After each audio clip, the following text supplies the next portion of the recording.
Nah lalu kenapa kita kadang tidak tahu? Ya tidak tahu itu karena tadi kita kalau tidak wiridan itu tidak punya efek samping kan.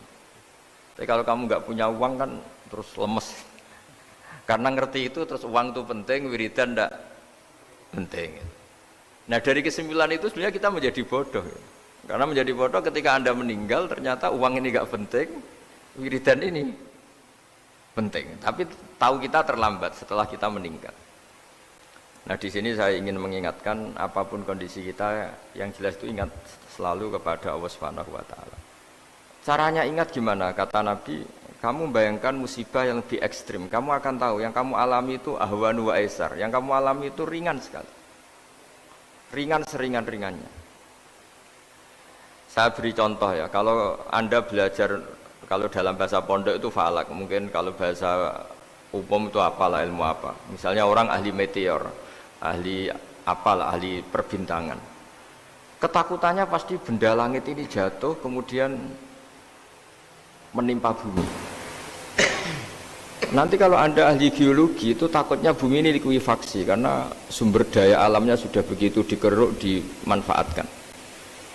Nanti yang ahli teroris atau yang ahli ekstremis itu takutnya itu ada teroris.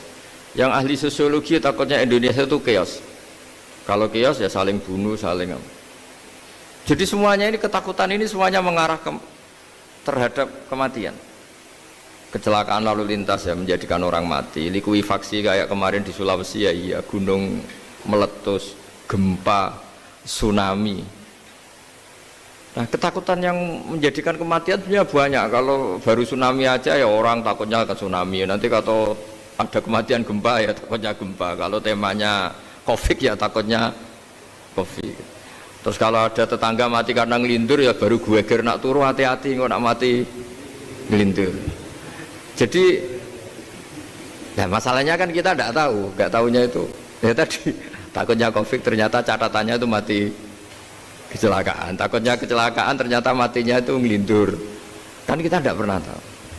Dari tidak pernah tahu itu kemudian agama datang dengan anjuran sudahlah kamu tawakal bahwa semua urusan kamu di tangan Allah Subhanahu wa taala. Inna sholati wa nusuki wa mahyaya wa mamati lillahi rabbil alamin la syarikalah. Yes, ibadah kita, sholat kita, hidup kita, mati kita semua di tangan Allah Subhanahu wa taala. Sehingga dengan berpikir begini ini melihat Covid itu ya kayak melihat potensi kematian yang lain, kayak karena gempa, likuifaksi, kecelakaan, karena ngelindur, karena macam-macam. Kenapa saya membuat atau menyarankan ya supaya orang berpikir demikian, supaya bersyukur bahwa kita ini dihimpit, disekelilingi penyebab kematian tadi. Kalau kita ahli meteorologi mungkin takutnya itu asteroid jatuh, terus kemudian meteor jatuh yang nggak habis digesek oleh sistem alam, terus macam-macam. Yang ahli gempa juga takutnya gempa, yang ahli tsunami takutnya tsunami, yang ahli sosial takutnya Indonesia chaos, kemudian saling apa? Bunuh, saling apa dan sebagainya dan sebagainya. Nah dengan keadaan seperti ini kita ini baik sekali, bukan sekedar baik, baik sekali. Kita tidak mengalami chaos sosial, kita tidak mengalami likuifaksi, kita tidak mengalami benturan benda langit di bumi kita.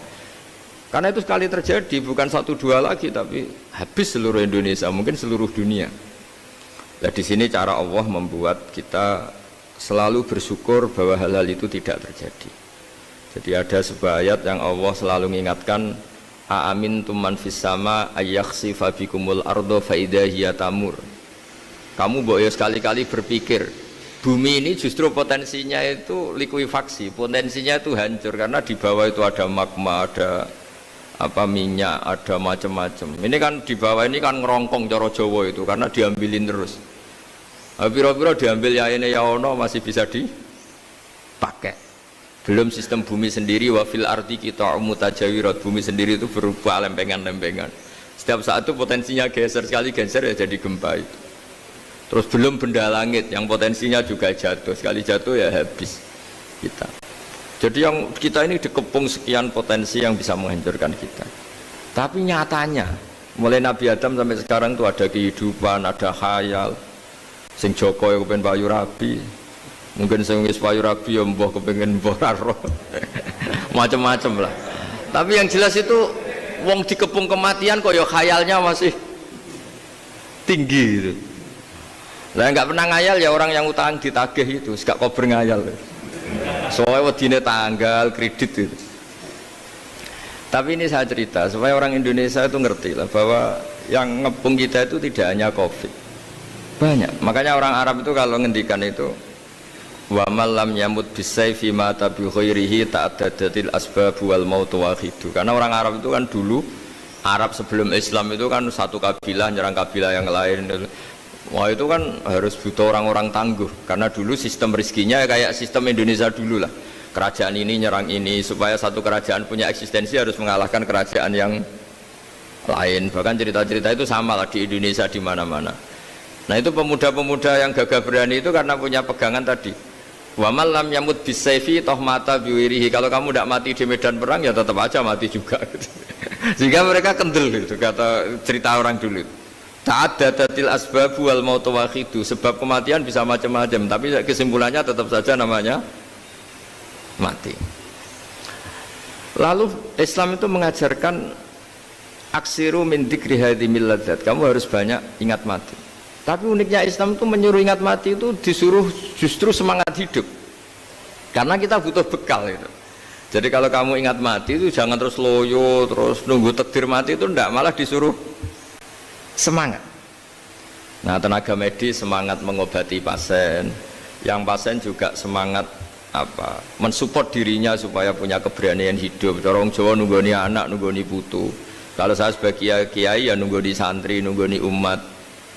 Jadi ingat mati itu justru dengan cara mencintai hidup. Karena hidup ini adalah bekal kita untuk sanggup ketemu Allah Subhanahu wa taala. Kadang-kadang bekal itu mudah sekali. Ada orang nakal gara-gara minumin anjing yang baru haus, sama Allah dimaafkan. Ada orang yang pulang dari tempat kerjanya, ada duri di tengah jalan, disikirkan takut kena orang, diampuni Allah, akhirnya menjadi ahli apa? Surga.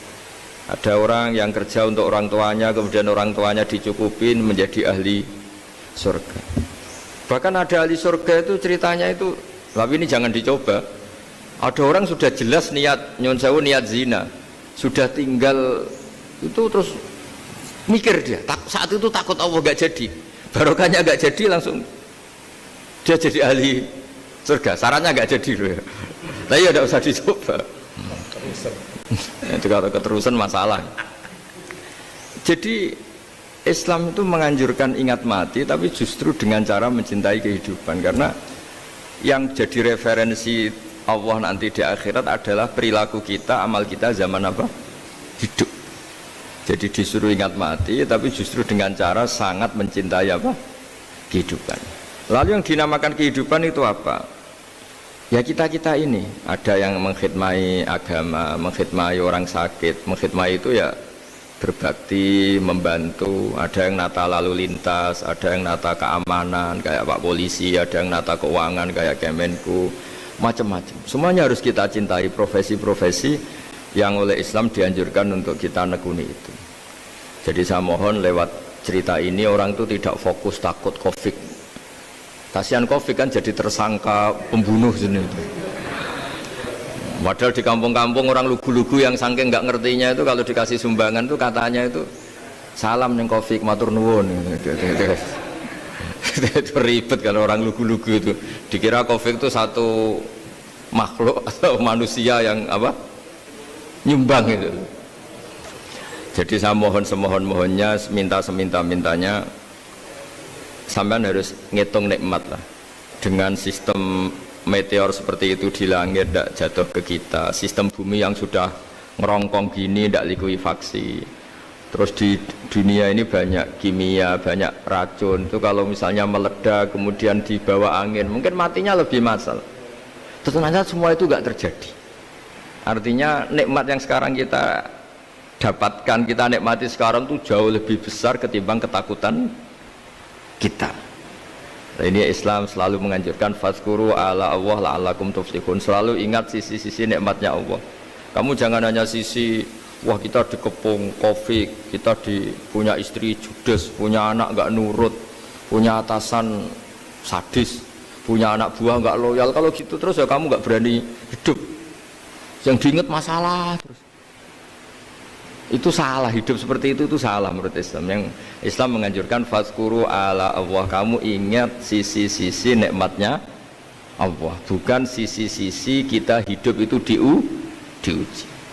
Saya punya sekian cerita ulama-ulama yang unik, yang punya nasihat itu. Jadi ada orang kaya raya dulu temannya banyak, anak buahnya banyak. Suatu saat dia miskin terus gak ada yang berkunjung. Terus dia ngeluh, curhat ke ulama itu. Ketika saya kaya yang berkunjung banyak, ketika saya miskin kok nggak ada yang berkunjung, kurang ajar betul teman-teman saya. Terus kata kiai itu lucu kalau ada nih, ya bagus gitu dong ketika anda miskin sudah ada yang berkunjung. Loh kok